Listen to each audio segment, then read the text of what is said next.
Price Lord. இன்றைய தியானம் யோவான் 8வது அதிகாரம் 42 முதல் 47 வரை மற்றும் 51. இயேசு அவர்களை நோக்கி, தேவன் உங்கள் பிதாவாய் இருந்தால் என்னிடத்தில் அன்பாய் இருப்பீர்கள். ஏனெனில் நான் தேவனிடத்திலிருந்து வந்திருக்கிறேன். நான் சுயமாய் வரவில்லை, அவரே என்னை அனுப்பினார். என் வசனத்தை நீங்கள் ஏன் அறியாமல் இருக்கிறீர்கள்? என் உபதேசத்தை கேட்க மனதில்லாதிருக்கிறதுனால் அல்லவா? நீங்கள் உங்கள் பிதாவாகிய பிசாசானவனால் உண்டானவர்கள். உங்கள் பிதாவினுடைய இச்சைகளின்படி செய்ய மனதாய் இருக்கிறீர்கள். அவன் ஆதி முதற்கொண்டு மனுஷ கொலைபாதகனாய் இருக்கிறான். சத்தியம் அவனிடத்தில் இல்லாதபடியால் அவன் சத்தியத்திலே நிலை நிற்கவில்லை. அவன் பொய்யனும் பொய்க்கு பிதாவுமாய் இருக்கிறபடியால் அவன் பொய் பேசும்போது தன் சொந்தத்தில் எடுத்து பேசுகிறான்.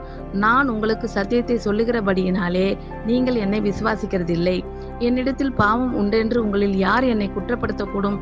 நான் சத்தியத்தை சொல்லியிருக்க நீங்கள் ஏன் என்னை விசுவாசிக்கிறதில்லை? தேவனால் உண்டானவன் தேவனுடைய வசனங்களுக்கு செவி கொடுக்கிறான். நீங்கள் தேவனால் உண்டாயிருந்தபடியினால் செவி கொடாமல் இருக்கிறீர்கள் என்றார். ஒருவன் என் வார்த்தையை கைக்கொண்டால் அவன் என்றென்றைக்கும் மரணத்தை காண்பதில்லை என்று மெய்யாகவே மெய்யாகவே உங்களுக்கு சொல்லுகிறேன் என்றார். ஆமேன். கர்த்தர் உங்கள் அனைவரையும் ஆசீர்வதிப்பாராக. God bless you all.